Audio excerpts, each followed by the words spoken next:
네, 우리 이제 조금 이제 안정을 가지시고 이제 다음 시간 시작하도록 하겠습니다. 이번 시간에 가급적이면 제가 이제 8강까지 다 끝내려고 그래서 이제 좀 맞춰가지 끝까지 갈 것 같아서요. 조금 빠르게 가도록 하겠습니다. 네, 이번 시간은요, 날 때부터 맹인을 고치심부터 시작하도록 하겠습니다.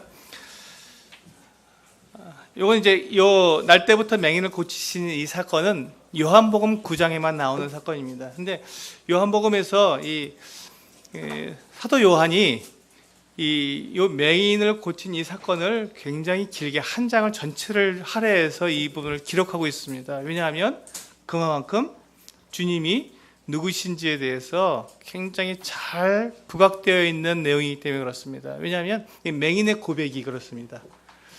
여기서 보시면 우리가 만나게 되는 분명한 이와 같은 상황을 우리가 지금 현재 처해 있는 상황과 똑같습니다. 바리새인들은 이 맹인이 눈을 뜬 것에 대해서 믿지 않으려고 했습니다. 그가 정말 날 때부터 맹인으로 났느냐, 아니면 다른 사람이냐? 다른 사람이겠죠. 어떻게 날 때부터 맹인으로 태어난 사람이 어떻게 눈을 뜰 수가 있느냐? 이건 아니다 하고 그렇게 부인을 합니다. 근데 그때 이 눈을 뜬 맹인이 스스로가 얘기하죠. 내가 바로 그 사람이다. 그러면 네가 어떻게 눈을 떴느냐라고 말할 때, 나도 모르는데 그 예수라는 사람이, 왜냐하면 눈을 감았으니까 또 그 자리에서 눈을 뜬 게, 주님 앞에서 눈을 뜬 게 아니라 실로암으로 보내서 거기서 눈을 씻고 거기서 눈을 뜨게 됐거든요. 그러니까 이 맹인은 지금 예수님이 누군지 모릅니다. 목소리는 알겠죠. 그 이름은 알고 있습니다. 근데 그가 누군지 본 적이 없어요. 근데 이 맹인이 어떻게 합니까? 예수 그리스도에 대해서 정확하게 자기가 고백을 합니다. 이게 우리와 동일한 상황에 있는 것이죠. 우리도 예수 그리스도를 보신 적이 있습니까? 네, 한 번도 우리는 본 적이 없습니다. 근데 이 맹인이 고백한 것처럼 자기에게 역사에서 자기의 눈을 뜨게 해주신 이분, 그 누가 날 때부터 맹인으로 태어난 사람의 눈을 뜨게 한 사람 난 본 적도 없다. 그렇잖아요. 우리처럼 날 때부터 죄인으로 태어난 우리를 갖다가 우리의 모든 죄를 다 용서해 주시고 거룩한 하나님을 바라볼 수 있도록 우리의 눈을 뜨게 해주신 분이 과연 누가 있냐는 거예요. 우상이 그렇게 할 수 있느냐는 것이죠. 아니면 세상의 어떤 선생이 우리에게 하나님을 분명히 알 수 있도록 나의 모든 죄를 용서해 주시고 그 거룩한 눈으로 하나님을 바라볼 수 있는 하나님의 자녀가 된 이 일을 누가 해줄 수 있냐는 것이죠. 이 똑같은 고백인데 이 맹인은 그것을 했거든요. 그 누구 앞에서 했냐면 당국자들 앞에서, 세력가들 앞에서. 그 사람들은 지금 예수 그리스도에 대해서 이야기하게 되면 출교하기로 이미 마음 작정한 사람들이 그걸 얘기하고 있는 사람들입니다. 그러니까 이 맹인은 자기가 그것을 예수 그리스도를 고백하고 이 당국자들하고 척을 지게 되면, 안 그래도 가난한 사람인데 이제 이 유대인 사회에서 쫓겨나게 되면 그건 먹고 살 일이 없는 거예요, 정말로. 근데 이 맹인은 어떻습니까? 그것과 상관없이, 전혀 상관없이 내 눈을 뜨게 해주신 분이 바로 예수 그리스도다. 당신들은 어떻게 그걸 못 믿냐? 그러면서 그분에 대해서 증거합니다. 이게 그렇기 때문에 그 사도 요한이 이 맹인에 대한 이 부분을 부각시켜서 9장 전체에 걸쳐서 그 부모에 대한 이야기, 배경에 대한 얘기를 자세하게 기록해 놓은 그 이유가 지금 우리들하고 동일한 상황이기 때문에 그렇습니다. 모든 믿는 사람들에게 주어진 동일한 상황, 예수 그리스도는 우리가 보지 못했고, 그러나 그분을 사랑하고 있는데, 그분께서 나에게 해주신 모든 역사를 내가 가지고 있는데, 증거가 있는데, 과연 나는 그 증거를 가지고 사람들 앞에서 당당하게 그분을 고백할 수 있겠느냐 하는 것이죠. 지금 점점 어디로 갑니까? 예수 그리스도께서 하나님의 아들이시다. 그 앞에서는 구원자에 대해서 초점을 맞춰져 있었고요. 점점 그분이 하나님의 아들이시다는 점으로 계속 초점을 맞춰서 좀 나가고 있는 것입니다. 왜냐하면 십자가에 다들 죽으셔야 했기 때문에. 근데 이분이 그 주님께서 이 맹인을 보내서 눈을 씻은 이 실로암 연못은, 이거는 뭐 이렇게 크게 중요한 건 아닌데 여러분들 배경적으로 알아두시면 좋은 자료인 것 같아서 제가 말씀을 드립니다. 원래는 이 예루살렘 성에 여기 이 기혼샘이라고 하는 이 샘물입니다. 이 기혼샘은 이 예루살렘 성 바깥에 있어요. 근데 여기서 이게 예루살렘 성은요, 해발이 739 정도 됩니다. 높은 해발이 높은 곳이에요. 그러니까 거기다 또 이제 이게 바위가 많은 곳입니다. 그쪽 지역이. 그러니까 거기에서 그 물을 얻기가 참 어렵지 않습니까? 근데 이 기온샘에서 물이 납니다. 맑은 물이 납니다. 얼마나 이게 복이에요? 그럴 때 여기에 그래서 성을 지을 수 있는 그 이유가 이 기온샘 때문인데, 이 기온샘이 성 바깥에 있습니다. 그러니까 이 물을 기르러 성 바깥으로 나갔다가 물을 기르서 안으로 들어와야 되는 입장이 된 거예요. 근데 이게 제가 기록해놨지만 히스기야 때 아수르의 사네립이 이제 예루살렘을 침공하려고 이제 이렇게 쳐들어왔습니다. 근데 굉장히 쉬운 방법으로 예루살렘을 정복할 수 있는 것은 이 물을 딱 막아버리면 끝인 거예요. 이 안에 있는 사람 다 목말라 죽게 생겼으니까 이 샘만 딱 차지해버리면 항복할 수밖에 없습니다. 물이 없으니까. 그래서 히스기야가 이 바깥에 있는 이 기온샘을 메꿔버리고요, 이 샘을 갖다 돌려서 다윗성 안으로 이렇게 들여온 겁니다. 수로를 파서. 다 바위거든요. 이 바위를 갖다가 이 폭이 한 60cm에서 80cm 정도, 높이는 한 2m 정도에 그걸 다 곡괭이로 판 거예요. 그 당시에 뭐 드릴이 없었으니까. 파서 약 500m가 넘습니다. 530m 정도로 이게 파서 여기다가 이 성 안에다가 샘을, 이게 연못을 만든 겁니다. 그 연못에서 이제 제사장들도 손발도 씻고 또 사람들도 손발도 씻고 하는 곳이에요. 이곳이 이제 실로암이 된 것이죠. 그래서 이 실로암은 이렇게 해서 여기 이제 맑은 물이 항상 사시사철 물이 있을 수 있는 곳이다. 높은 언덕에 있는 예루살렘 성에서 대단히 중요한 그런 곳이었죠. 이 실로암에 예수님께서 이제 이 맹인을 보내서 씻고 거기서 보게 해주신 것입니다. 여기에 대해서 이제 여러 가지 또 다른 의미가 있겠지만 저는 이 사실적인 부분만 말씀을 드리고 다음으로 넘어가도록 하겠습니다. 이제 주님께서 드디어 주님이 하나님의 아들이시라는 것, 그 부분을 이제 이후에 계속해서 드러내시는데, 그 첫 번째 사건이 나사로를 살리시는 사건으로 이제 우리에게 다가옵니다. 이 사건은 대단히 중요합니다. 왜냐하면 뒤에 마지막 유월절을 보내실 때까지 계속 이 나사로와 연관되어 있기 때문에 이 부분이 중요합니다. 그래서 여기에서 제가 실어왔습니다. 여기 보시면 주님께서 이 나사로를 살리러 가셨습니다. 이제 나사로가 병들어 죽게 되었다는 소식을 듣고도 지체하시다가 죽은 지 나흘 만에 베다니에 가셔서 거기에서 나사로를 이제 무덤에서 살려내시는데, 그때 이제 예수님께서 하신 말씀이 있습니다. 마르다가 이제 주께서 여기 계시고 딴 데 가시지 않고 페리아 지역으로 가시지 않고 그냥 계속 계셨으면 자기 오빠가 죽지 않았을 텐데 그쪽으로 가시는 바람에 오빠가 죽었습니다 하고 이제 이야기하자 주님께서 나는 부활이요 생명이다라는 말씀하셨습니다.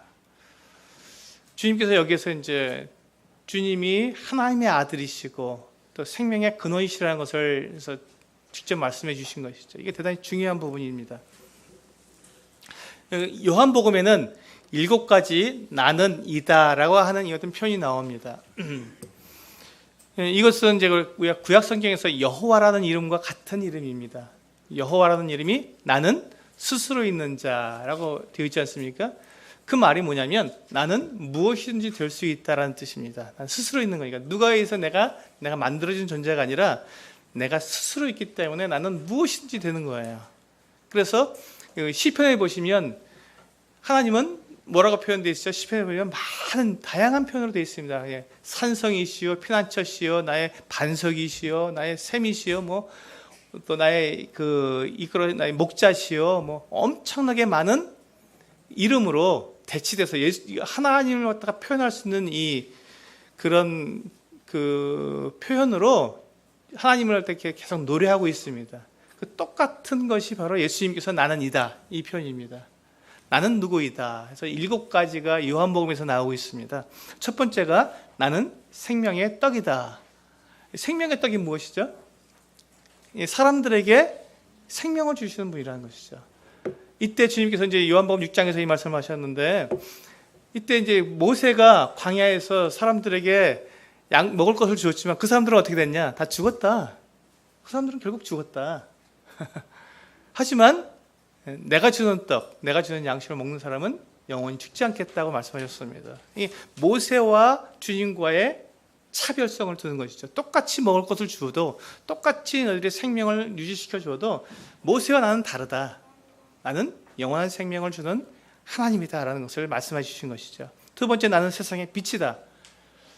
주님은 요한복음 1장에서 빛으로 오신 분이라고, 참 빛이 오셨다고 했죠. 근데 세상이 너무 어두워서 빛이 오셨음에도 세상이 깨닫지 못할 정도로 세상은 어두워 있습니다. 그때 주님은 참 빛으로 사람들이 어두움 가운데 다니지 않고 참 생명을 얻을 수 있는 참 빛으로 나올 수 있도록 인도해 주신 참 세상의 빛이다 라고 말씀해 주셨습니다. 그리고 세 번째로 나는 문이다. 양의 문이다. 나는 문이다 라고 말씀하셨습니다. 주님께서 문을 열면 그리로 양들이 들어갔다 나갔다 하면서 꼴도 먹고 그렇게 생명을 얻고 더 풍성히 얻게 해주는 양의 문이다 라고 말씀하셨습니다. 이것은 이제 우리가 성막에서 동쪽에 나 있는 이 성막 입구에 있는 문을 우리는 생각할 수 있습니다. 성막에 들어갈 수 있는 유일한 방법은 이 문을 통해서밖에 들어갈 수가 없습니다. 다른 데는 다 휘장으로 돌려져 그 세마포 천으로 돌려져 있기 때문에 그 어느 곳으로 들어갈 수가 없습니다. 높이가 2m가 넘는 천으로 된 그 세마포 천이기 때문에 그로 넘어간다는 건 굉장히 그 담도 아니기 때문에 넘어가기가 어렵습니다. 그렇기 때문에 그 성막 안으로 하나님을 만나서 하나님께 예배하기 위해서는 딱 들어갈 수 있는 길은 딱 하나밖에 없죠. 성막 문을 통해서 들어갈 수밖에 없습니다. 이 성막 문으로 들어가는데 성막 문은 약 10m 정도의 폭을 가지고 있어요. 그러니까 누구든지 들어갈 수 있는 문입니다. 넓고, 그리고 성막의 그 울타리는 다 흰색 그 세마포 포장으로 되어 있는데 이 성막 문은 알록달록합니다. 청색, 홍색, 자색, 가늘게꼰 배실로 만들어져 있기 때문에 누가 보더라도 금방 알아볼 수 있어요. 누구나 보더라도. 그래서 이 문으로는 누구든지 들어갈 수 있습니다. 폭이 10m가 되기 때문에 얼마든지 들어갈 수 있습니다. 그래서 누구든지 들어갈 수 있지만 그 문이 아니고서는 결코 하나님께로 갈 수 없는 유일한 문인 것이죠. 그래서 나는 문이다라고 주님께서 말씀해 주셨고요. 나는 선한 목자다. 네 번째로 주님께서 우리를 인도해 주시죠. 양들을 이끌어 가시는 이 주님. 다섯 번째가 이제 오늘 이 말씀이죠. 나는 부활이요 생명이다. 영원한 생명을 주시는 분. 이건 이제 그 다음 우리가 슬라이드에서 볼 수 있는데요. 다음 말씀드리고요. 여섯 번째, 내가 곧 길이요 진리요 생명이다. 나로 말미암지 않고는 아버지께로 올 자가 없다고 분명히 말씀하셨습니다. 길이기 때문에. 또 일곱 번째로 나는 참 포도나무다. 이제 주님께서 주시는 이 자양분을 통해서 열매 맺게 하시는, 그러니까 우리에게 생명을 주실 뿐만 아니라 더 풍성히 맺게 하시는 분이라는 것을 이 참포도나무에서는 배울 수 있습니다. 이 참포도나무, 이 요한복음 15장에 나와 있는 이 참포도나무의 이 가르치심은 우리가 생명을 얻는, 구원받는, 죄사함을 받는 이 내용을 말씀하시는 것이 아니라 이것은 열매 맺는 삶을 말씀하고 있는 것입니다. 풍성한 삶을 말씀하고 있는 것입니다. 많은 부분들이 이제 여기서 이제 그 오해를 하고 계시는데, 그 포도나무에 가지가 붙어 있으면 절로 열매를 맺는다 그러는데 주님은 그걸 깨끗하게 하시기 위해서 이제 재버리신다 그러거든요. 그러니까 많은 분들이 그럼 나는 뭔가 주님께서 잘라버리시면 몇 마리 죽으면 내 구원을 잃어버릴 수 있다는 말인가? 근데 그런 내용이 아닙니다. 이것은 이제 사도 바울도 그런 얘기를 했죠. 내가 전파 후에 오히려 내가 버림을 받을까 두려워해서 내가 내 몸을 쳐서 복종시킨다고 했죠. 그게 뭐냐면 사도로서의 그 사명을 이 바울이 받았는데 자기가 그 사도의 사명에서 거기에 합당하지 않는 삶을 산다면, 죄를 짓고 그렇게 살게 된다면 그는 그 사도의 그 사도라고 하는 가지, 그 가지에서 잘라낸다는 것이죠. 그 열매 맺을 수 없도록, 사도로서의 열매를 맺을 수 없도록 그걸 재버리신다는 것이죠. 그 생명은 생명에 관한 부분은 아닙니다. 이 부분은요. 포도나무의 이 15장에 나와 있는 포도나무의 부분은 이 말씀은 생명에 관련된 거예요. 우리가 하나님의 자녀가 됐는데 자녀를 잘라내는 건 아니죠.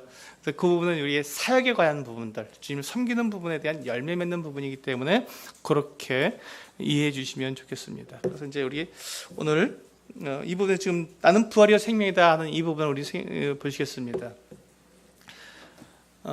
우리 요한복음 11장 25절과 26절에 기록되어 있으니까 우리 슬라이드 보시면서 같이 한번 읽어보시겠습니다. 시작. 예수께서 이르시되 나는 부활이요 생명이니 나를 믿는 자는 죽어도 살겠고 무릇 살아서 나를 믿는 자는 영원히 죽지 아니하리니 이것을 내가 믿느냐. 네, 이렇게 말씀해요. 여기서 보시면 주님께서 말씀하신 것에 이해가 안 되는 부분이 나옵니다. 뭐냐면 나를 믿는 자는 죽어도 살겠고, 여기까지는 우리가 이해되는데, 그런데 무릇 살아서 나를 믿는 자는 영원히 죽지 않는다. 이 부분에 대해서 우리가 많이 헷갈립니다. 비슷한 말이 계속 나오는데 전혀 다른 말처럼 느껴지기 때문에 그렇습니다. 근데 이 부분을 우리가 이해하기 위해서 제가 지난번에 말씀드렸던 이 거듭남에 대한 다른 이해가 필요합니다. 우리가 거듭났다고 하는 부분, 우리가 구원받았다고 하는 부분은 우리가 이제 죄 사함에 대한 부분이고요. 거듭났다고 하는 부분은 새 생명에 관한 부분입니다. 같은 것이지만 우리가 바라보는 게 그 방향이 다른 것이죠. 우리가 거듭났다고 할 때 우리가 거듭났다는 것은 우리의 이 육체의 생명을 가진 채로 여기에 거듭이란 말이 뭐냐면 두 번 다시 반복해서라는 뜻이기 때문에 우리 안에 또 한 번의 탄생을 경험했다는 것입니다. 또 한 번의 탄생. 근데 그것은 또 한 번의 탄생은 우리가 육으로 난 것은 육이기 때문에 부모로부터 태어난 이 생명과 더불어서 또 한 번 하나님으로부터 위로부터 태어나고 성령으로 나야 한다고 말씀하셨기 때문에 또 한 번의 우리가 탄생을 성령으로부터 우리는 나게 됩니다. 하나님으로부터 탄생하게 됩니다. 태어나게 됩니다. 그래서 성령으로부터 받던 이 생명이 우리 안에 들어와 있는 거예요. 육체의 생명과 함께 있는 것입니다. 이 부분 우리가 많이들 간과하시는 거예요. 거듭남에 대해서 우리가 어떻게 생각하냐면 일반적으로 많은 분들이 생각하기를 우리의 이 육체의 생명이 새 생명으로 바뀌었다고 생각합니다. 이거는 거듭남과 관계가 없습니다. 거기서 문제가 생기는 건데요. 거듭남은 우리의 육체의 생명이 그대로 있는 그 가운데 새 생명이 들어온 거예요. 그래서 우리가 거듭나게 되면 두 가지 생명을 가지고 살아가는 것입니다. 언제까지? 육체의 생명이 끝날 때까지. 그렇기 때문에 이 거듭난 사람은 육체의 생명을 그대로 가지고 있어요. 육체의 생명은 어떤 일을 합니까? 육체의 일을 하죠. 갈라디아서 5장에 보시면 육체의 일은 현저하니 하고 온갖 악행들이 다 기록되어 있습니다. 그 일을 누가 한다고요? 네, 육체가 합니다. 이 육체가. 그러면 거듭난 사람은 그 육체의 일을 합니까? 안 합니까? 이거 분명하셔야 돼요. 예. 거듭난 사람은 이 육체의 일을 합니까? 안 합니까? 하죠. 당연히 육체의 생명을 가지고 있으니까요. 우리 육체의 생명을 가지고 있지 않다면 그 일을 하지 않아야 됩니다. 근데 거듭난 사람은 육체의 생명을 가지고 있어요. 그대로 그가 육체를 하는 겁니다. 근데 거기에 뭐가 들어왔다고요? 새 생명이 들어왔다고요. 같이 있다고요. 이 새 생명이 우리가 하늘나라 가게 하시는 영원한 생명인 것이죠. 이게 같이 있는 거예요. 그래서 혹시 여러분들 중에서 나는 절대로 죄를 짓지 않는다라고 말씀하실 분이 계시면 손 들어보시기 바랍니다. 저는 못 듭니다. 참고로 저는 못 드는데 혹시 이 중에서 나는 절대로 죄를 짓지 않는다고 고백하실 수 있는 분이 계시면 절대 그럴 수 없습니다. 우리는 육체의 생명을 그대로 가지고 있기 때문에 그렇습니다. 그런데 우리가 자꾸 그 성도들을 바라보는 이 기준이 뭐냐면 새 생명에 대한 기준을 가지고 바라봅니다. 근데 우리가 눈으로 보는 건 뭘 보고 있죠? 육체의 생명을 보고 있잖아요. 육체를 가지고 있다는 것은 육체의 생명을 보고 있다는 거거든요. 내 안에 육체의 생명 안에 숨겨져 있는 새 생명은 보지 못하고 겉으로 드러난 육체의 생명을 보고 있으니까 육체의 생명을 가지고 살아가는 그 모습은 어떻겠습니까? 육체의 일은 현저하다는 거예요. 분명히 다 보이는 거예요. 그 일을 하고 있는 성도들을 보면서 우리는 뭐라고 말합니까? 판단하죠. 저 사람 구원 안 받은 거 아니야? 그러면서 자기는 어떤가요? 그렇게 말하는 자기는 어떤가요? 자기도 그 일을 하고 있잖아요. 그래서 우리는 사실 거듭난 사람은 두 생명을 동시에 가지고 있어서 육체의 생명이 끝날 때까지는 우리의 육체 생명에 제한을 받는다는 것입니다. 새 생명도 같이 살아가야 되니까. 그래서 갈라디아서 5장에서 뭘 합니까? 뭐라고 말씀하십니까? 그래서 너희는 성령을 따라 행하라. 그래서 그 말씀하신 거예요. 육체를 따라 살지 말고 성령을 따라 행하라. 두 생명이 같이 있으니까 자꾸 우리가 육체의 생명을 따라 가려고 하는데 그러지 말고 성령을 따라 행하라 라고 말씀하시면서 성령을 따라 행하는 사람들은 성령의 열매를 맺는다. 그러니까 우리가 성령의 열매를 맺기 위해서 성령을 따라 사는 삶을 살아야겠구나 하고 가르쳐주고 있는 것이죠. 그래서 여기서 보시면 여기서 부활이요 생명이라고 말씀하셨는데 여기서 먼저 말씀하시는 나를 믿는 자는 죽어도 살겠다 하는 것은 이 죽음, 모든 사람은 다 한 번 다 죽습니다. 한 번 죽는 것은 사람에게 정해진 것이기 때문에 모두가 다 육체의 생명이 끝나는 육체와 영혼이 분리되는 이 죽음을 맞이하게 됩니다. 그때 죽어도 육체의 죽음을 통해서 죽어도 다시 살겠고, 그렇죠? 우리는 새 생명을 갖고 있으니까 다시 살아나는 것입니다. 근데 무릇 살아서 나를 믿는 자는 영원히 죽지 않는다. 새 생명이 있으니까 육체가 죽는다 할지라도 그는 절대 죽지 않는다는 것입니다. 같은 말씀을 하시는 건데 반복적으로 하셨는데 다른 면을 가지고 우리에게 말씀해 주신 것이죠. 이해가 되십니까? 네. 첫 번째로 나온 죽어도 살겠고는 내 육체의 죽음을 통해서도 우리는 계속 영원히 살아있는 것이고, 두 번째 영원히 죽지 않는다. 무릇 살아서 나를 믿는 자는 죽지 않는다고 하시는 말씀은 내 새 생명에게 영원한 생명이 있기 때문에 육체가 비록 죽는다 할지라도 그는 결코 죽지 않는 사람이다. 그래서 사람은 두 번의 죽음이 있습니다. 첫 번째 죽음은 우리의 육체 죽음이 있고요. 두 번째는 요한계시록 20장에 보시면 둘째 사망 곧 불못이라고 하는 이 두 번째 사망이 있습니다. 그래서 두 번째 사망에 불못에 던져지는 이와 같은 사람들은 불쌍한 사람들이죠. 그런데 한 번 죽는 것은 하나님께 정하셨지만 두 번째 죽음은 각자에게 달려 있습니다. 주님을 통해서 내가 영원한 생명을 받은 사람은 두 번째 죽음에 들어가지 않죠. 하지만 주님을 영접하지 않은 사람은 두 번째 죽음, 곧 영원한 불못에 던져지게 되는 이와 같은 죽음을 맛보게 되는 것입니다. 그래서 주님께서는 이 두 번째 죽음에 우리가 들어가지 않는다는 약속을 이 두 번째 말씀에서 나를 믿는 자는 영원히 죽지 아니하리니라는 말씀은 이 둘째 죽음에 우리가 들어가지 않는다는 것을 우리에게 말씀해 주신 것으로 보면 되겠습니다. 주님은 이제 계속해서 앞으로 나아가고 계십니다. 어디로요?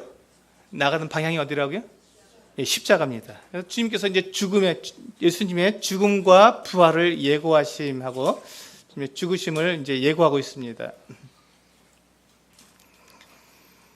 주님께서 이렇게 죽으심을 말씀하시면서 주님은 뭘 말씀하시냐면 너희가 지금 오해하고 있다. 나와 함께 너희가 있는 이유는 내가 메시아이기 때문에 너희들이 함께 있다고 생각하고 있다. 근데 우리가 앞에서 제가 말씀드렸죠.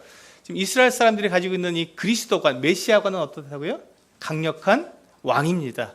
그러니까 너희는 지금 내가 강력한 왕으로서 이 이스라엘을 회복할 걸로 너희는 생각하고 날 따라오지만, 그래서 너희가 나와 함께 왕으로 다스리면서 한 자리, 높은 자리를 할 거라고 너희들이 기대하고 있지만 나는 그렇지가 않다.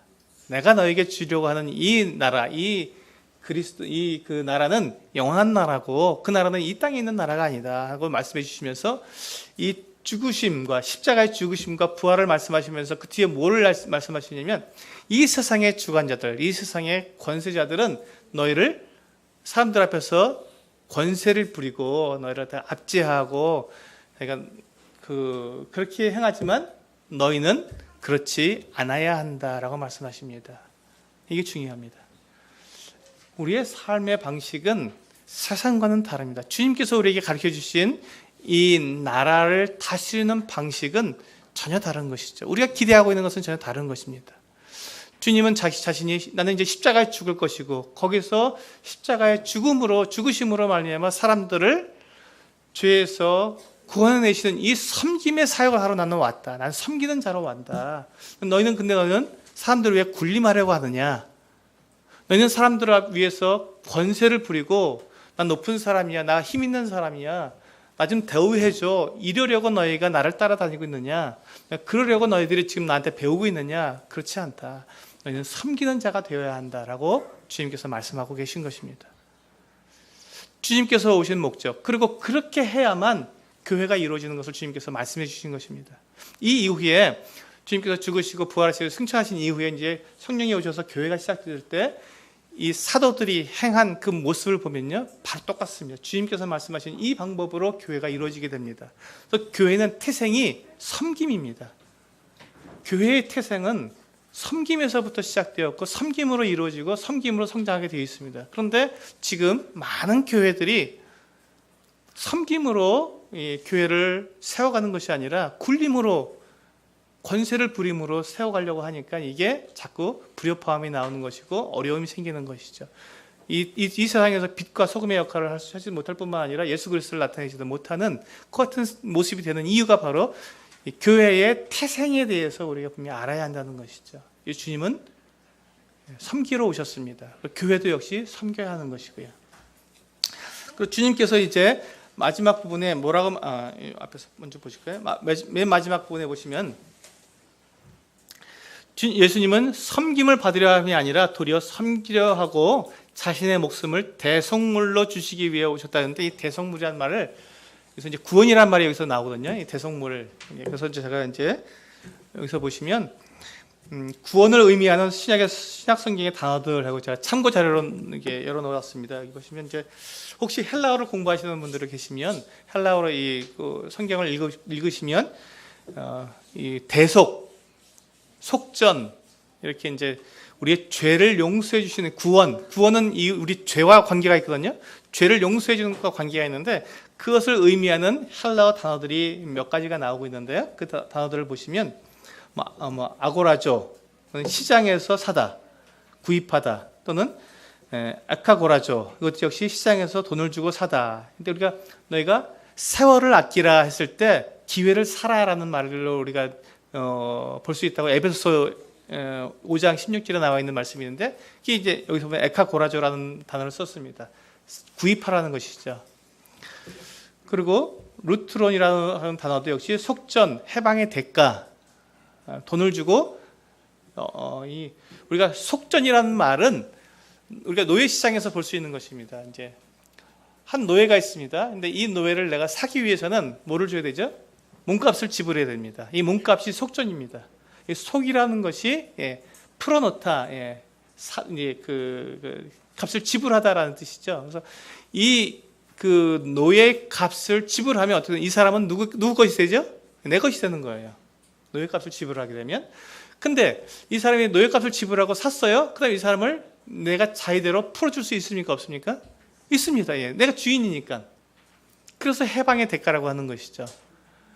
그러니까 노예였는데 노예를 내가 돈을 주고 샀으면, 그다음에 내가 이 사람을 풀어주고 싶으면 마음대로 풀어줄 수 있는 거. 그래서 이게 해방의 대가가 되는 거예요. 그 돈이 대가가 되는 것이죠. 근데 주님께서는 앞에서 우리가 봤듯이 그 대속물, 이 사람 몸값으로, 대속물이라는 것은 몸값이라는 말로 바꿔 쓸 수 있습니다. 그래서 우리가 지금 죄의 노예로 있는데, 사람들이 죄의 노예가 되어 있는데, 그 죄의 노예 값을 주님께서 자기 몸으로 그 몸값을 지불하셨다는 것이 대속물입니다.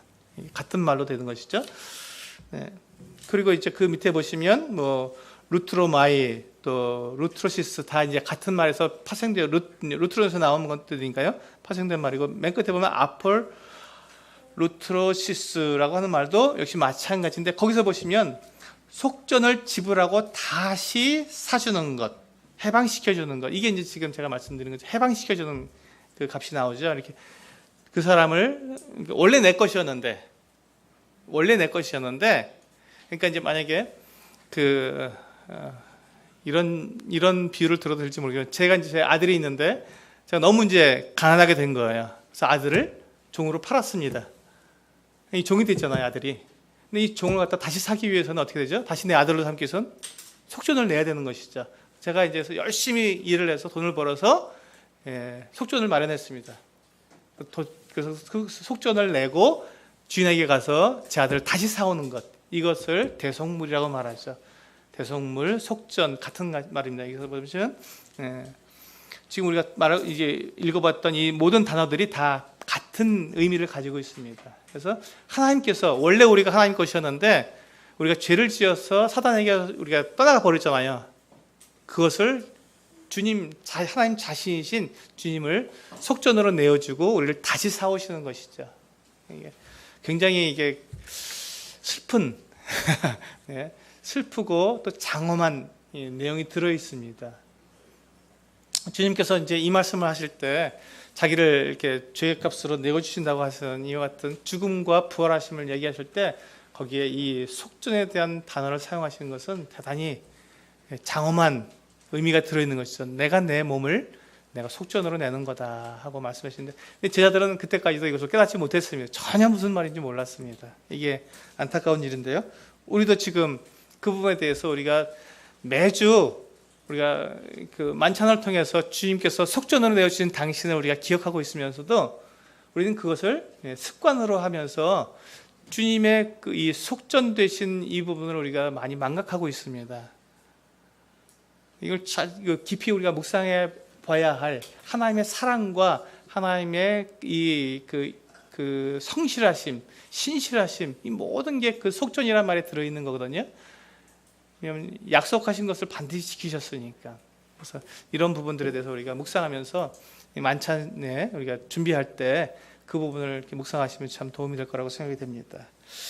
이제 굉장히 중요한 부분으로 이제 마지막 부분인데요. 이제 베다니를 방문하셨습니다. 주님께서 요한복음 11장에 이제 그 주님께서 나사로를 살리신 다음에 며칠 후에 다시 방문하신 거예요. 이 부분이 왜 중요하냐면 이제 주님께서 나사로를 살리셨지 않습니까?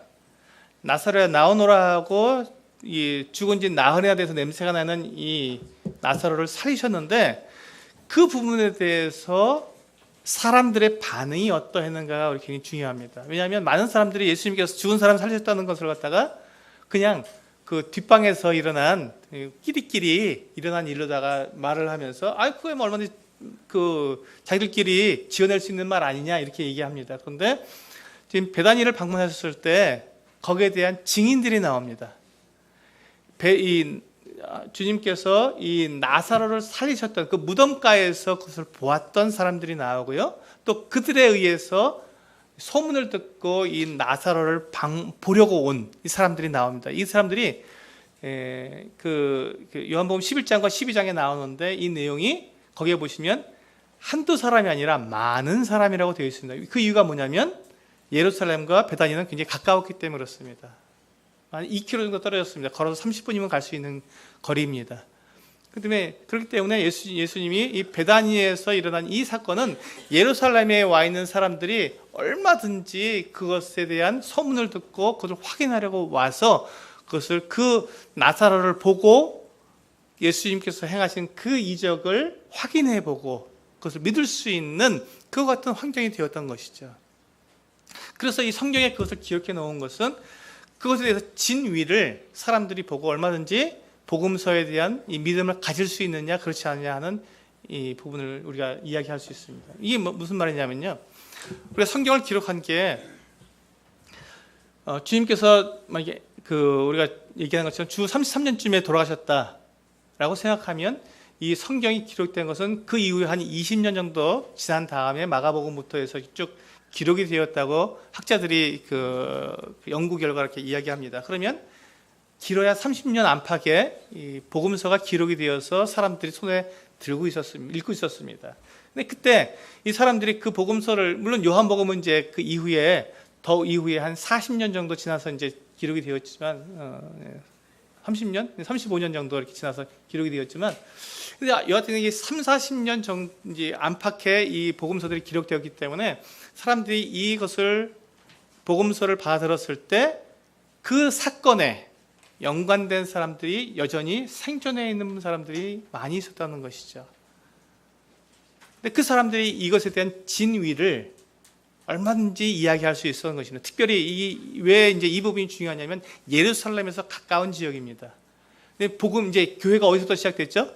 예루살렘에서 시작됐습니다. 그러니까 예루살렘에서 지금 이 복음서를 가지고 사람들에게 예수 그리스도에 대해서 증거했고 사람들이 모일 때마다 이 복음서를 읽었는데 그렇다면 그들이 예루살렘에서 있었던 이 사건, 베다니는 예루살렘이라고 말해도 상관없는 가까운 지역이었기 때문에 예루살렘에서 있었던 이 사건, 이 엄청난 기적에 대해서 사람들은 얼마든지 그 진위를 파악할 수 있었던 것이죠. 근데 이것에 대해서 아무도 비판하지 않고 이것을 받아들일 수 있었던 것은 무엇입니까?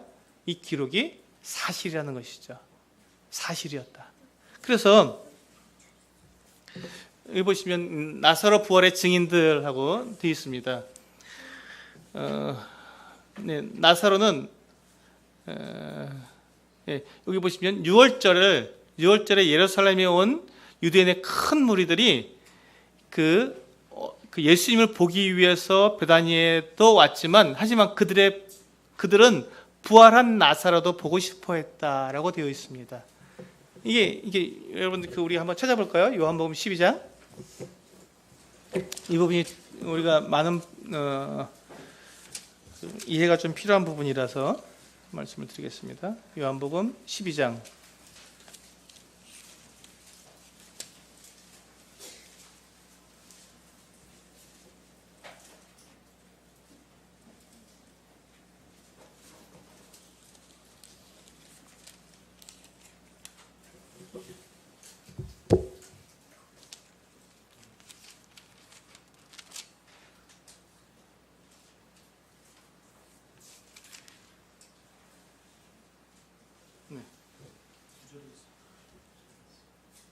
네, 9절과 17절 말씀 이렇게 두 군데를 보시면 될 것 같습니다. 9절에 보시면 유대인의 큰 무리가 예수께서 여기 계신 줄을 알고 오니 이는 예수만 보기 위함이 아니요 죽은 자 가운데서 살리신 나사로도 보려 함이로라. 그리고 이제 17절에 보시면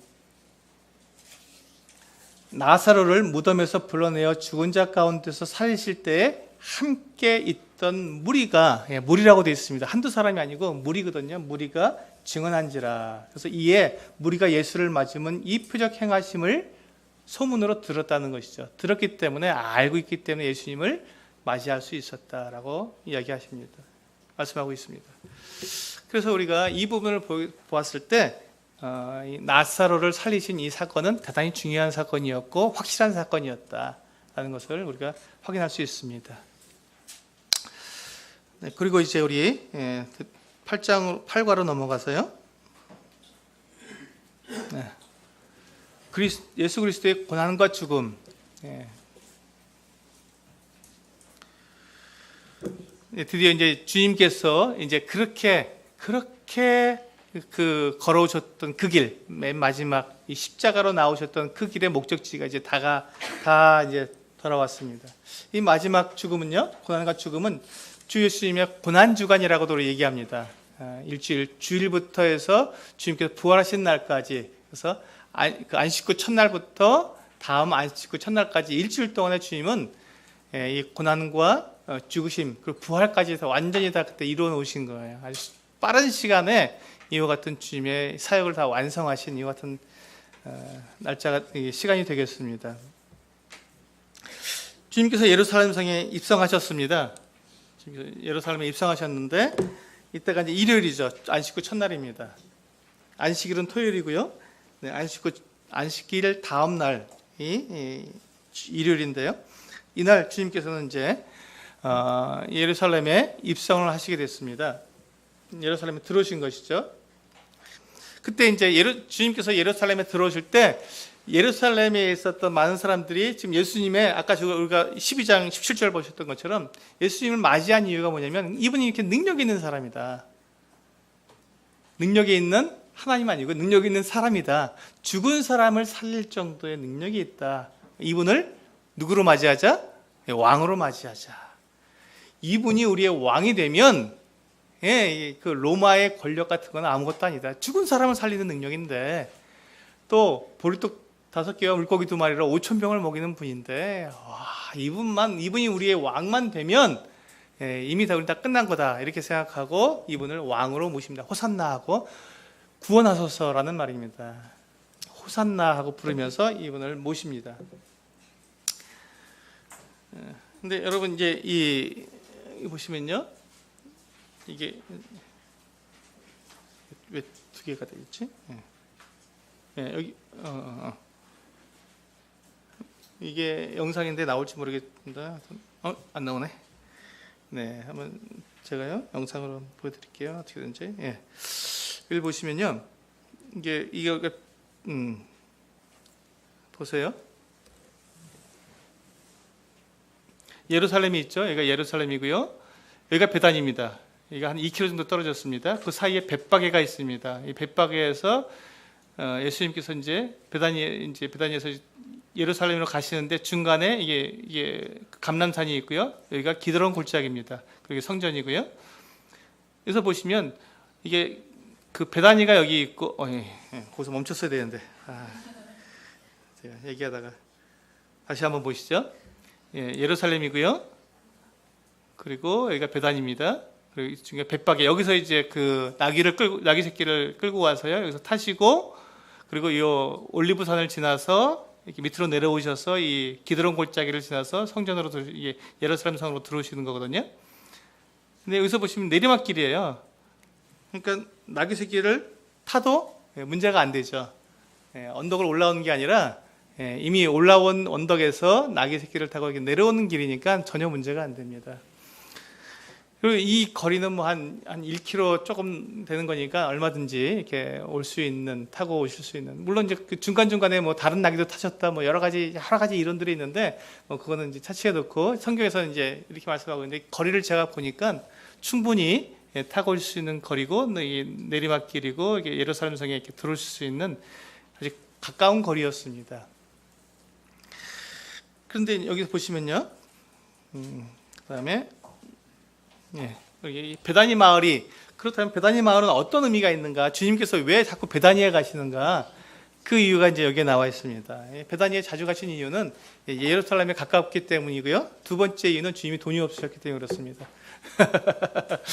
이 말이 무슨 말이냐면, 6월절을 지금 맞이하러 갔습니다. 근데 6월절을 맞이하려면 이제 그 이스라엘 사람들은 6월절과 오순절과 장막절 때 모든 남자들이 다 이 성전에 와서 하나님을 뵈야 했습니다. 3번 나와야 되죠.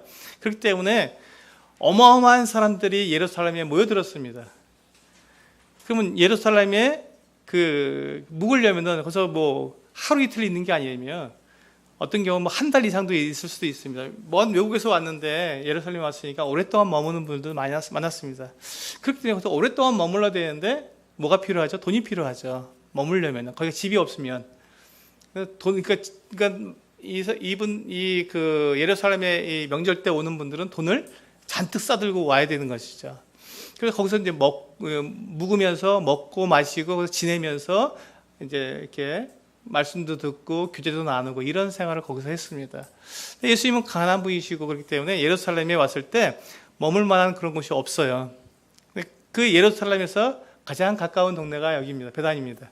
사실은 그 전에 벳바게도 있고 하지만 예루살렘에 가까우면 가까울수록 더 묵는 비용이 더 커지겠죠. 이 베다니까지 오신 거죠. 근데 베다니에 주님을 사랑하는 이 마르다와 마리아, 이 나사로의 가정이 주님을 맞이해서 자기 집에 머물도록 해주었기 때문에 주님은 이 베다니에서 머무셨습니다. 이 베다니하고 이 예루살렘하고 거리가 한 2km 정도 떨어졌기 때문에 뭐 장정이 걸어가면 한 30분, 40분이면 걸어갈 수 있는 거리입니다. 그렇게 멀지 않죠. 그러니까 주님은 아침에 이제 예루살렘으로 출근하시는 거예요. 걸어서 이 감람산을 지나서 출근하셔서 거기서 이제 가르치시고 일을 하시고 저녁이 되면 다시 퇴근하시는 거죠. 어디로? 베다니로. 그래서 이 베다니를 이제 왔다 갔다 하시면서 베다니에서 많은 일들을 하시게 되는 것입니다.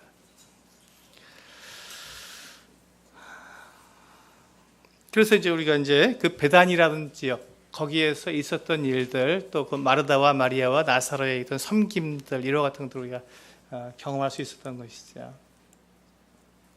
두 번째, 우리가 이제 주님께서 그렇게 이 베다니에서 이제 나오셔서 벳바게에서 나귀 새끼를 타시고 이제 예루살렘 성에 입성을 하셨습니다.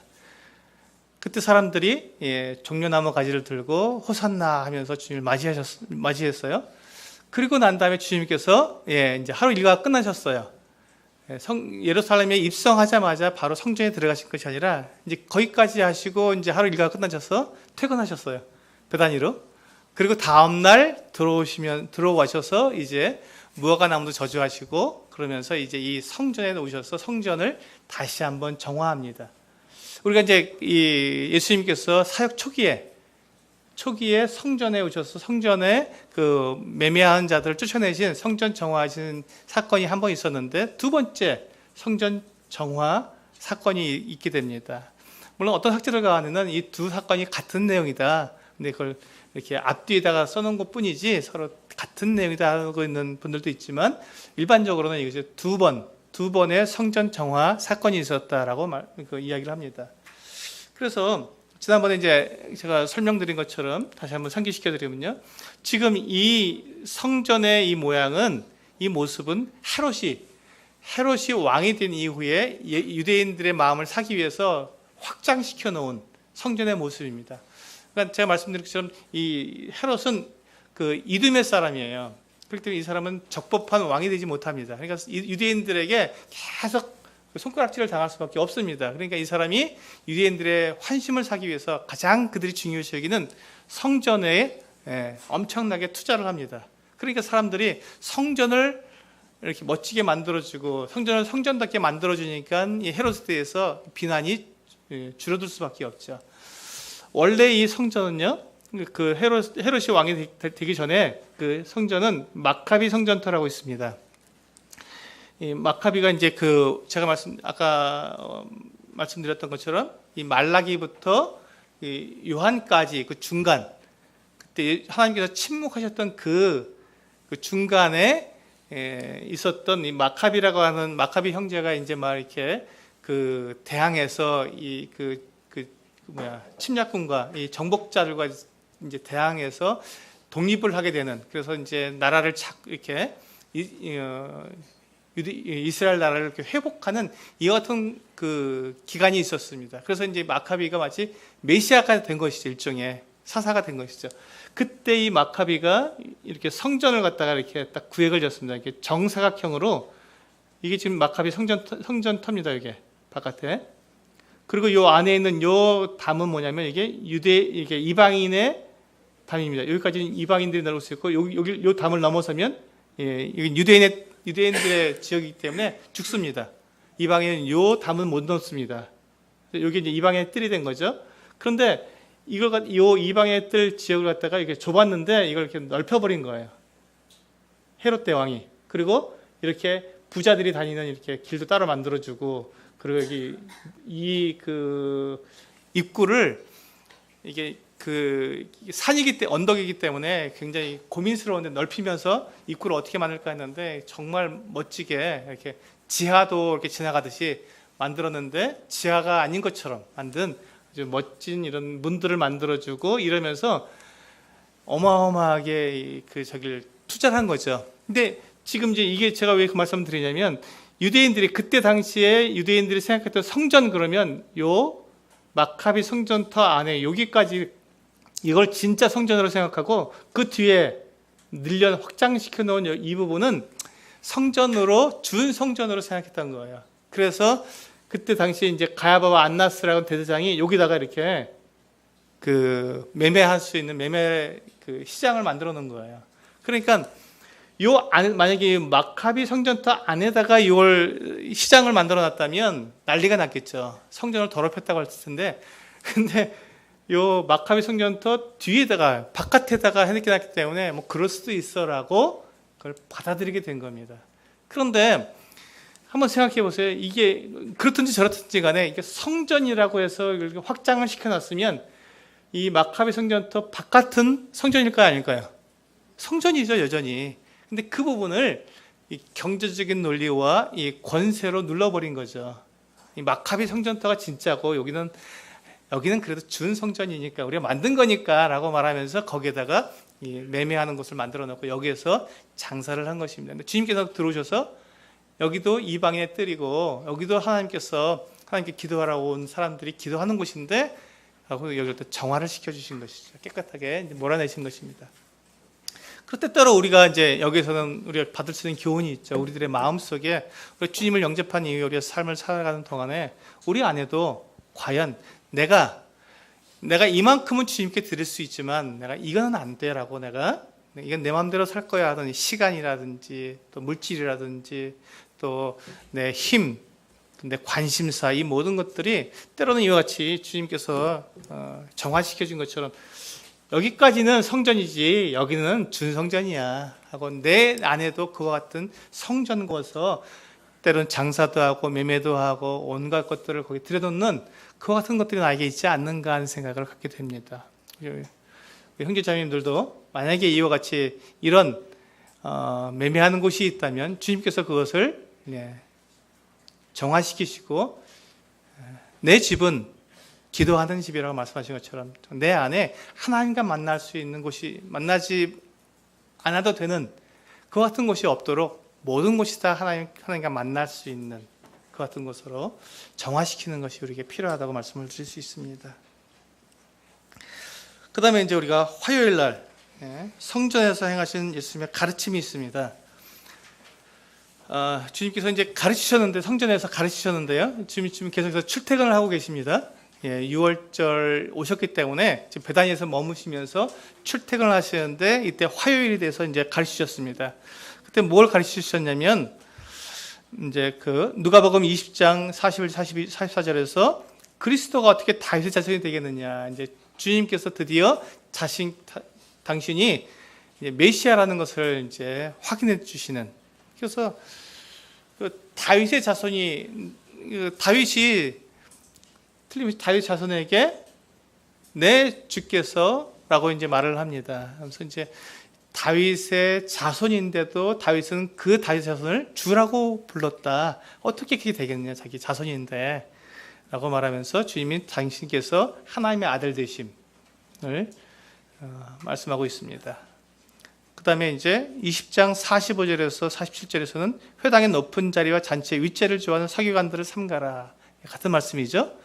우리는 그들과는 다르다는 것을 말씀하고 있습니다. 21장에서는 과부의 그 헌금에 대해서 주님께 가르치셨습니다.